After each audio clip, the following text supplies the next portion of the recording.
morning. How are we doing? Great. Hey, I've never really been like that stellar at ending things. In fact, there was this one time when I was in college, and I started going out with this girl, and it was right before Christmas break. We go on break, and something like happened during that time where just the communication dropped off a little bit. So by the time I got back to school and saw her again, it's like we were just out of rhythm, and the communication didn't really improve. And so after a few days, it was one of those things where I'm like, I got to end this, right? Like we're not really in a relationship. We're not actually talking.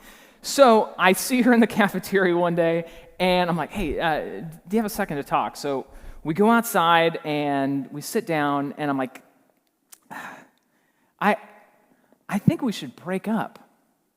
And what she says back to me surprises me, because what I hear is just this sarcastic, like almost a rhetorical question of like, you think we should break up? Almost like, why are we even in a relationship?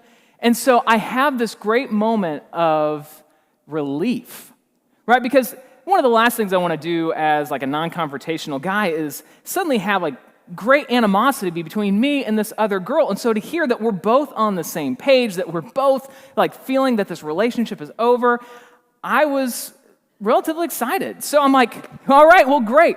And I remember I think I hopped up and I said, well, we tried it. I guess it's over. I'll see you around campus. And then I leave thinking, I'm a good guy, right? I'm just a fantastic human being. I ended this in one of the best ways possible. All right, now fast forward a couple years, and I'm talking to a mutual friend, and this girl comes up, and the person I'm talking to is like, man, you really treated her bad. I'm like, what are you talking about? Like, this is like the best breakup that has ever happened in the history of breakups. And he's like, no. When you said, I think we should break up, it was not sarcasm and like a knowing tone. It was more like, what? We should break up. So imagine yourself for a second. You're the sweet girl, and all of a sudden your boyfriend is like, I think we should break up. And when you're in shock, his response was to hop up and go, I guess we tried it, it's over, and then runs off like he's 7 years old. So what I'm trying to say is endings have not always been something that I've been good at. And I'm sure that some of you can relate. Not every ending goes exactly according to plan. But on that whole topic of endings, sometimes endings are foisted on you. Like, for example, I had to move states between 5th and 6th grade. And I remember being let out of school on that very first day in 6th grade when the realization hit me that all of my friends, my entire life, the neighborhood playgrounds and the camaraderie around sports teams and all sorts of things that you just take for granted when you're 11 years old was gone. And at a season of time and in an age of life where you couldn't just call up your old friends or get on the internet and see what was happening in their lives, it was completely over. And I remember having that feeling of just oppressive grief come over me. And I'm sure that some of you can relate. That endings, some have been for your good, some have been scarring and have given you baggage that you still carry even to this day. And when you really look at some of the good endings in your life where things that needed to end, you finally brought them to an end, and some of the endings that were dropped on you that have created wreckage and havoc for your entire life, you wonder, what is the difference between the two? Well, today we're starting a brand new series through the book of Ruth. We're calling it Providence and Redemption. And Ruth's life was a lot of things, but it was certainly full of endings. Some that were good, some that were bad, but I think all of us can relate to what she had to go through. Because, sometimes you choose the ending, right? You choose to end the relationship. You choose to end that habit. You choose to get away from that job. It was something that you knew needed to come to its rightful conclusion, and you walked away. But every now and then, Life sometimes gives you endings that you were not hoping for, nor did you expect. Maybe you were let go unexpectedly, or maybe you had the death of a loved one, and it shocked you because the person was in perfectly good health, and everything seemed to be going well for them until all of a sudden they were gone. Some of you have had to go through a painful process of even readjusting your lifestyle because suddenly income wasn't quite where it was. And every time you sit down to do the budget, or every time you have to pass on something that was so normal before, it feels like 1,000 little failures of just the ending that you were not expecting. Some of you have faced, or you're facing right now, maybe a bigger impact loss. Possibly your wife walked right out on you. Maybe the love of your life is facing the fight of their life right now. And it's draining and it's hard. Some of you, you've had that person lose their life recently, or it feels so recent, and you're still trying to figure it out. But here's what I want to submit to you today, and what we'll discover from the book of Ruth as well, is that your past can actually speak a lot into your future. Did you know that? That your past can teach a lot to you about how to be ready for the next chapter. Because sometimes the close of the last chapter is like a catapult into the next one. But only if you take the time to actually slow down and learn from it. See, I believe that God wants to strengthen you. He wants to give you bigger hope. He wants to give you bigger dreams. He wants to build inside of you a deeper reliance on Him. He wants to get this. He wants to fill your life with resources that you're going to need for the journey to move from one chapter into the next. So like I said, today we're in Ruth chapter 1, and this is a biography of a woman by the name of Ruth. Now, she was a contemporary of a guy by the name of Samson, who shows up in the book of Judges. And if you're not familiar with Samson, he is like the Bible's equivalent to Dwayne "The Rock" Johnson, okay? Like, he's just super like built dude. He's not going to come up in the story. Just love having Dwayne Johnson references as often as I can.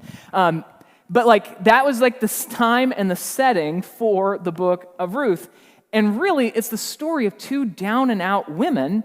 And it's kind of surprising if you look at just the full like scope of Scripture that the book of Ruth even lands into our Bible, because it's so different than a lot of the other stories and patterns that we see in the Old Testament.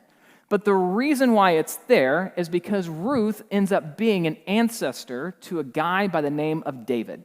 David wrote most of the Psalms. He's the central figure in the Old Testament. He is the great king that all of the Jewish people would always look back upon as this was the height of our people, when David was on the throne. And that is why Ruth actually ends up in the Hebrew Scriptures as well as our Bible. But as you go through it, you start to find that there's some very surprising truths embedded within the book. In fact, I'd actually even believe that it was maybe even difficult for some of the ancient men who were the scribes who would transfer the books of the Bible onto new parchments and scrolls to sometimes maybe even write down, because there were ideas that felt so contrary to a lot of their sensibilities. Things like, you don't have to be perfect or the right type of person for God to accept you. Other ideas like, you don't even have to be a man to make a big impact in this world. And so today what we're going to talk about is not Ruth so much, but we're going to talk about Ruth's mother-in-law, a woman by the name of Naomi. And this woman, she experienced no less than 8 endings in a very short period of time. Some were tragic, some were brave choices, but every single one of them changed her on a deep level. Now, the first 2 are really big. I think we can feel these just as we read this together. This is Ruth chapter 1, starting in verse 1. It says, "In the days when the judges ruled in Israel, a severe famine came upon the land. So a man from Bethlehem in Judah left his home and went to live in the country of Moab, taking his wife and 2 sons with him. The man's name was Elimelech, and his wife was Naomi." So here's the very first ending. Home cannot support us anymore. And there's a little bit of irony here that we don't see because we don't speak Hebrew. But Bethlehem, which famously is birthplace of Jesus, Bethlehem actually means house of bread. And the idea being is like God will provide all of our food. And what we're learning is there is a famine in the house of bread. Okay, so like people are not being able to provide for themselves. So in light of that, they choose ending number 2. They move 100 miles away to more fertile land in the land of Moab. Now, moving 100 miles then was nowhere close to what it's like today. See, some of you, you've moved away from home, you've landed here in San Diego, and you are so far away from home, but in a lot of ways, if you want to, you can actually excuse yourself right now, pull out your phone, FaceTime somebody back home. You can check the weather of what it's like where you used to live. Once a week, I have a best friend who is a missionary in the Philippines, and I talk to him on the other side of the world for 30 minutes just over video, and it's no big deal. But you can imagine, a few thousand years ago, to pick up and move 100 miles away, you were saying goodbye to all of your friends, all of your family. Everything that had ever felt normal was suddenly gone. And they did it because they were hoping that a change of scenery would be a change in fortune. That maybe, just maybe, we will be able to provide for ourselves. So they've experienced a famine. Now they have moved 100 miles away. And everything is different. But now, endings 3, 4, 5, and 6 are all cataclysmic, and not a single one of them is by choice. So in verse 3, it actually says this. It says, "Then Elimelech died, and Naomi was left with her 2 sons." So without choosing it, Naomi is now a single mother, trying to hold it all together. And in the ancient world especially, widows were the most unfortunate of demographics. Because in a world that was, not just run by men, but literally it was held together by men. Like in the ancient Near East, you weren't just able to go out and get a job. You weren't able to just provide for yourself. There was no social safety net. It wasn't like, well, we had these investments and now they will continue to provide. No, for her, especially with the age of her kids and the fact that they came out of a famine, it just suggests that when Elimelech dies, her security dies with it. That now she's going to try and hold it together by herself. Best case scenario is that she could go and beg, but she wasn't just a widow, she was a widow in a foreign land and in a very ethnocentric world, she would have been left on the outside. But there's some hope. She has 2 sons, and as long as her sons are alive, there is a chance that they can provide for her. When her sons are alive, there's hope for grandchildren. There's still hope for a legacy and a heritage that can continue to provide. It actually says the 2 sons married Moabite women. So not Jewish women that they would have seen around town. They married 2 Moabite women who were natives to the land that they just moved to. And one married a woman named Orpah, and the other a woman named Ruth. And like I said, this is good, because marriage meant grandkids meant a future. But about 10 years later, both Mahlon and Chilion died. And this left Naomi alone without her 2 sons or her husband. So if you're keeping score, this ending's number 4 and 5. And surprise again, the death of her last son meant surprise ending number 6, the ending of all of her security. I mean, this is as bad of a situation as you can possibly imagine. And truth is, there's probably only a handful of you in this room that can even relate anything close to what this is like, because you're building towards your future and then suddenly everything is over. And maybe at your level or my level, it's, man, our business just felt like it was about to take off and then everything fell apart. Or we were so in love and then I learned something that I wish I hadn't, and it was like my entire world crumbled beneath me. Your whole life is hanging on plan A, and plan A seems dead on arrival. So what do you do? Where do you go? So Naomi, she decides she's going to keep moving forward. She's choosing to survive. And her first move is choosing a courageous ending. You know, the next few lines record Naomi choosing what I would consider courageous ending number 7, to go home, back to Bethlehem, when she hears that the famine in Judah is over. And so she packs everything up and she starts heading towards home, and then she notices that her 2 daughters-in-law, who are now widows themselves, they're going with her. With every step, Ruth and Orpah also have bags in hand as they head towards Bethlehem. And Naomi does something that I would really consider incredibly selfless. She selects one last ending, and she pleads with her daughters-in-law, please go back to Moab. And from her perspective, it's probably motivated from, you still have some hope. In fact, one of the things that she says to them is like, do you think that my womb can produce more sons for you? No, which is implied meaning, if you head back home, maybe you will find somebody who will bring you in, that there's still hope for you. So please, turn around and go.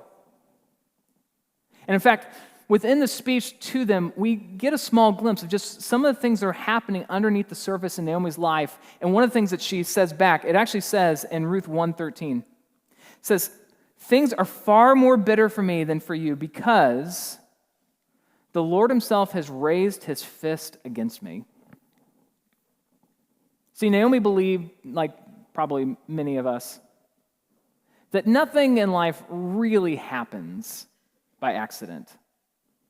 But she doesn't know why God would allow these things to happen to her.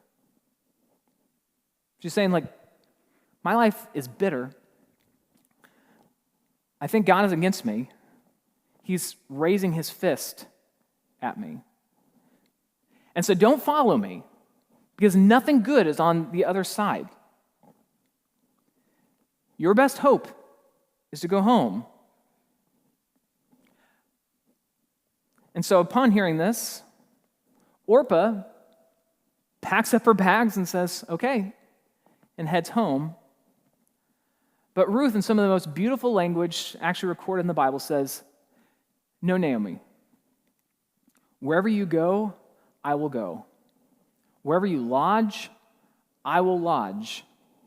Your God will be my God. And what she's saying is, I will stick with you until we die.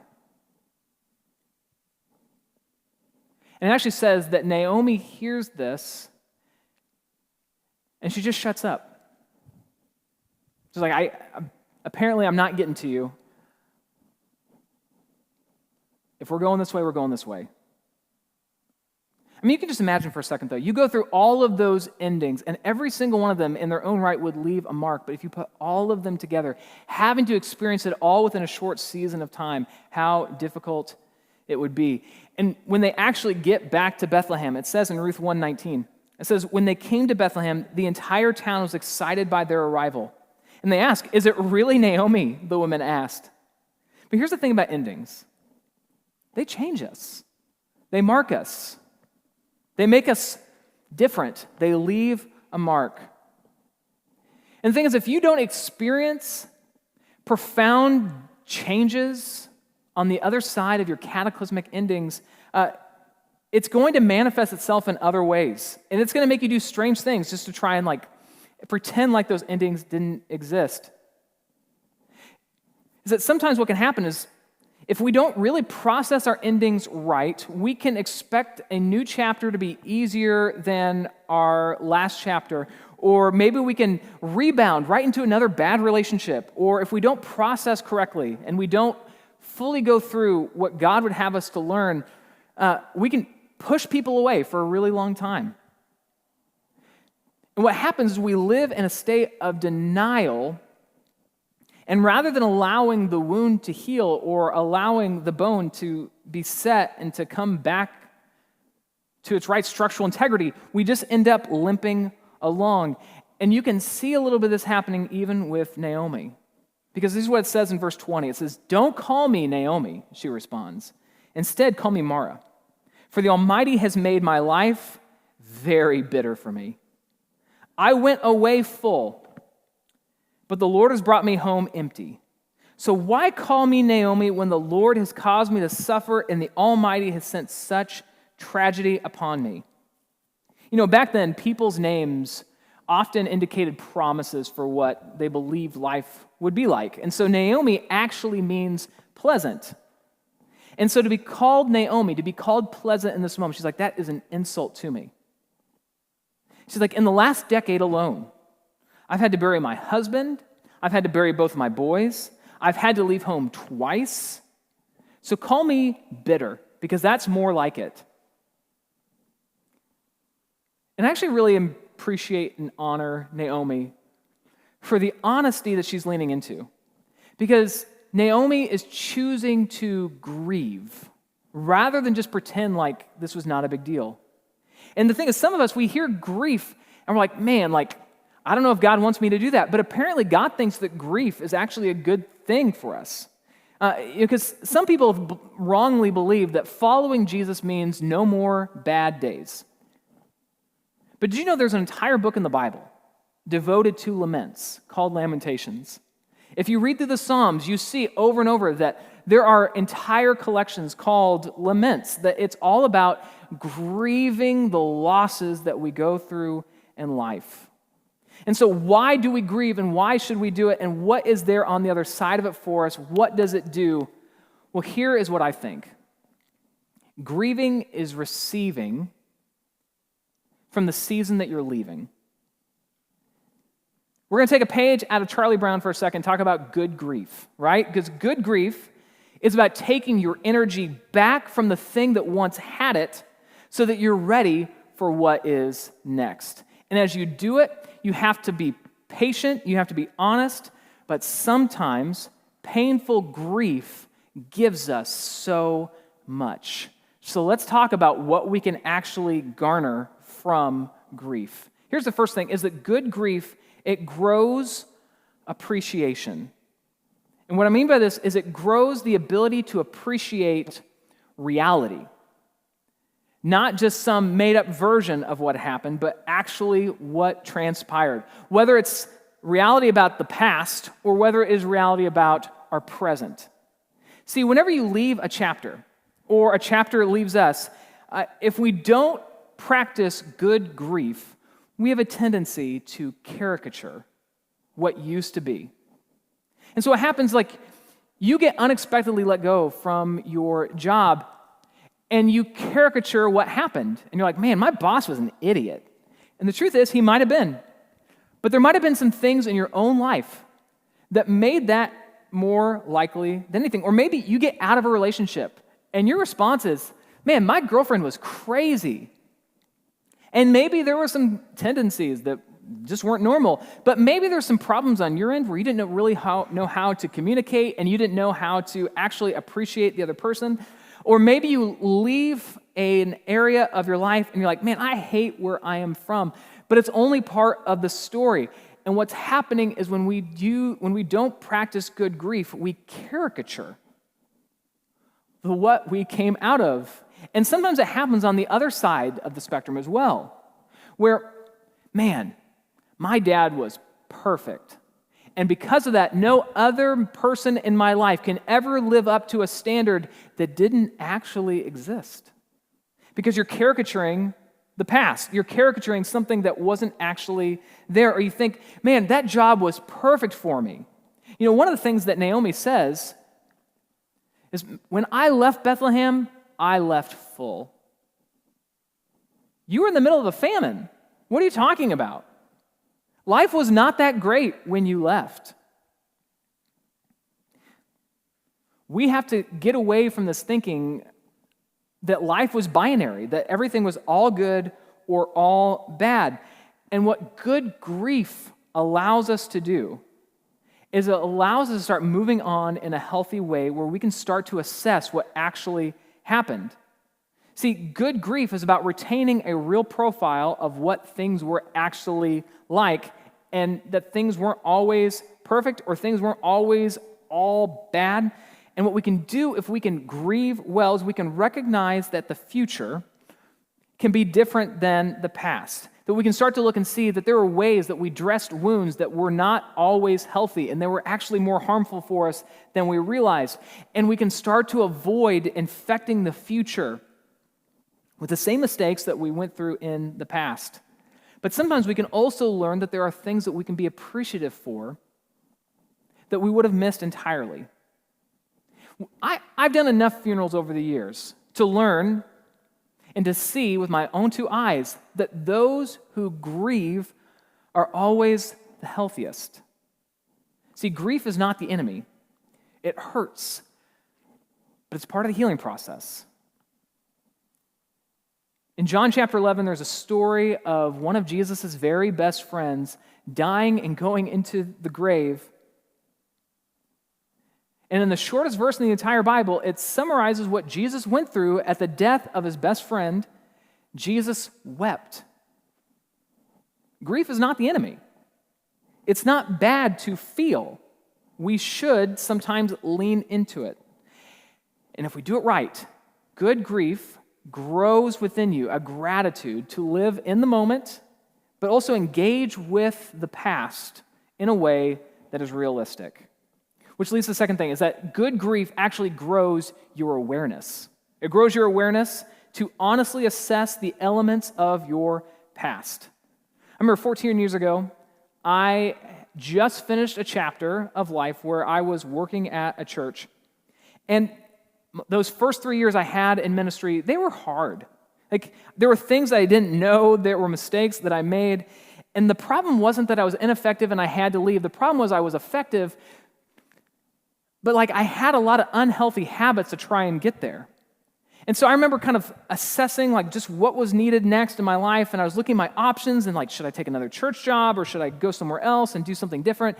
And God led me to what I considered just the right decision for me. I moved across the world and I taught English in Korea for a season. And I remember leaving my friends, leaving my comfort, and going through a grieving process. But what it allowed me to do was to take a step back and unveil the things that I needed to work on, the things that I needed to work through, the things I needed to get better at. And see, whenever the rug gets pulled out from underneath you, it should reveal the things that have been swept under it for way too long.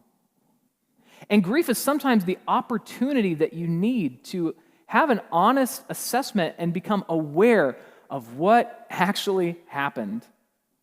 See, because when you process your past and you grieve correctly, it takes some time, but your future needs it.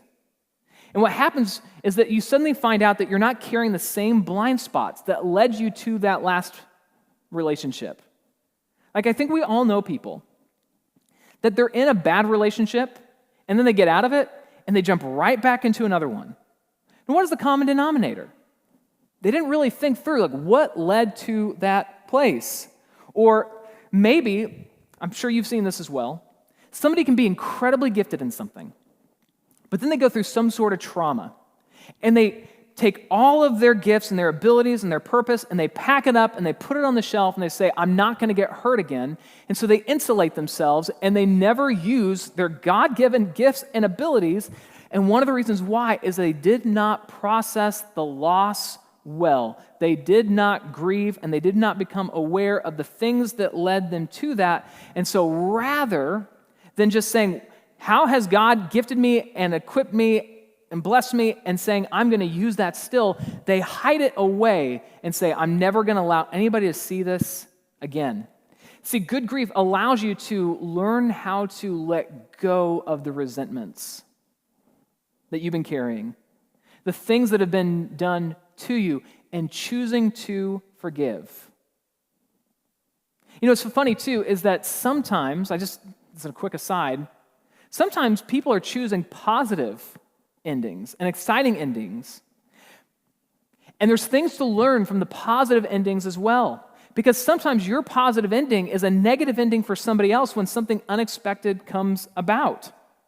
And so as we go through necessary endings and transitions from one chapter to the next, and we learn how to end things well and grieve the bad things, but also process the good things, we can start to learn more about ourselves, more about our faith, and more about other people as well. You know, good grief also grows your assurance. Your assurance that I can get through this better. You know, faith is not built on denial. And it might surprise some of you to hear that faith is not built on denial. See, what faith does is it gives us a confidence in the things that we hope for. It gives us a confidence in things that we have not seen. And sometimes that confidence is in something that you've never experienced before. And so grieving this ending in this chapter will give you the assurance that when the next ending in the next chapter happens, it does not have to decimate you. It can still prepare you for what is next. I would actually argue that good grief refuses to leave artifacts of resentment between you and God. You know, I said that a few of Naomi's decisions were courageous, but there was a few things that she did that I'm not saying were wrong because they were honest, but they were wrong in the sense that if she stayed there, it would create all sorts of problems. Because Naomi truly felt that God was punishing her for something.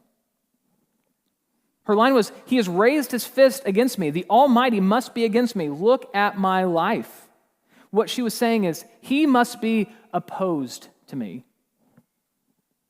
But the truth was, Naomi had suffered sudden loss, but some of the decisions she was making were wise, and they were going to reveal that God was not done with her. That only he could move her through the wall that she was now up against. And that when she chose to take her pain to him, it was an act of faith. Once again, faith is not denial. And so when you have those moments where you're like, honestly, God, here's how I'm feeling, to try and keep that from him and say, you know what, I can't say it. Like, I can't say that, like, I think he's against me. I can't say that I think that, like, all these things are happening because he is the source of it. And the thing is, I'm not saying those are true. What I'm saying is, when we feel it and we think it, but we try and keep it back from God, we are not acting in faith, because when we act in faith, we bring it to him with open hands, allowing him to change our perspective. That maybe if I bring it to him and I allow myself to go through the process, this might be how I feel today, but I'm open to the idea that, God, that you can change my perspective tomorrow on it. See, when we choose to trust him, when everything in us wants to give up on God, that's when the deep work of re-engineering our souls can actually start to take place. And in fact, it's during the times of crisis that most of us are the most open to what God would possibly do in our lives. And see, God fills endings with exclusive material that he can use for your future. And she didn't know it, but Naomi was about to start a new adventure in life. See, had she given up, I promise you she would have never seen these miracles. The fact is, God's plans are so much bigger than our plans. See, Naomi would have never known that on the other side of her grief and on the other side of the loss and the endings that she experienced, Israel would be given through her great-great-great-grandson a king that would bring a level of prestige to the nation that they would have never experienced otherwise. But the events of Naomi's life don't just forecast King David. She was actually the ancestor of a man who, for the bigger plan, endured the most tragic ending of all for us. Because King David was the ancestor to Jesus, who would take the Davidic throne and sit on it. And one of the things I don't think that we always fully appreciate and comprehend is because we talk about this all the time, like I'm asking Jesus to forgive me of my sins and take full control of my life. And Jesus is incredibly essential for our salvation. He's incredibly essential for taking upon himself the mistakes and the sins that we have created. But through his sacrificial death, he also is starting to make things right for a broken world that groans under the weight of a marred creation, which means this, is that sometimes at no fault of your own, you experience heartache and hurt because of the sin of other people and because the world is frankly broken. And as he took upon himself the sins of this world and started to make things new, we look forward to the day when our hurt and our pain and our necessary endings that have left trauma and baggage will be redeemed and restored, and suddenly we can see that there might have been bigger purpose to it, but if nothing else, he will wipe away every tear that is in our eyes. And he does that because he loves us. And had Naomi given up, her name probably would not have been written and chronicled as part of the story of who would bring Christ onto this planet. And the truth is, in her lifetime, she never knew any of that. Now, we're going to get to some happy endings later in the next few weeks. But the perspective that we have several thousand years later is not one that she had. And the reason I say that is because every one of us have gone through loss. We've gone through endings. We've gone through pain. But what if you allow your endings to metabolize and to start to show you what God would have for you in the next chapter and in the next season? So suddenly your relationships next are better. Your job that you have next is better. Because remember, grieving is receiving from the season that you're leaving. So what does your last significant ending have to teach you? You might be in the middle of it right now, or it might have happened what feels very recent in the last few months. But let me say a last thing to those who've endured a tragic ending that still stings. God is grieving with you. You grieve because you love. God grieves because he loves you. God didn't just dismiss the pain of this world, he took it upon himself, and he's even with you in this moment. And that loss that you had within the last few days or the last few years or a decade ago, it might even still be to this day too much for you to bear, but he wants you to cast it upon him and to take it on. And maybe this week is the time where you need to reveal this to a friend. Maybe you need to get to a counselor. But you need to learn to listen to what your past can teach you. You need to learn that blessed are those who mourn, because they can be comforted. And they will be comforted. And that maybe God is using the ending that you just went through to wake you up to a higher reality. The fact that there is a God who loves you, that has good things in store for you, that will be closer to you than a brother.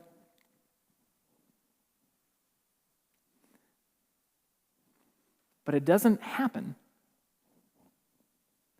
when we try and pretend like that ending didn't exist. It doesn't happen when we try and compartmentalize it. It doesn't happen when we caricature what we experienced. It doesn't happen when we try and just focus on it so intently that we don't see the bigger picture for what God would have for us.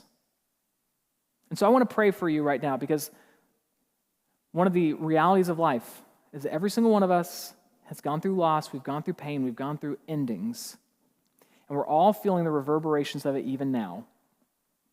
So let me pray for you. God, please teach us to trust you even when we don't see where you're going, God. God, help us to trust and not turn just to myself or to ourselves to try and fix it, God, even when we can't see what's in front of us, I'm praying, God, that you would show us and reveal to us what we need.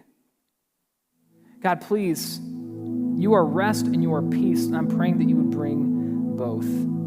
You are the constant in a world of change. With you, God, we are safe. With you, that we are living our best dream. God, open our senses to your presence. God, give us the faith to run to you, even when the world is scary and unknown. And I'm praying that you would show us how to process our losses well, and that we would see really clear that your son died for us. He died for me. For the pain that we experience at our own hands, as well as the pain that we experience that have been foisted upon us. That God, you are there to comfort and you are there to guide. You are our strong tower. You are the security and the strength that we have even in the worst of moments. And so God, we trust you and we believe that you are with us. Praise in your son Jesus' name. Amen.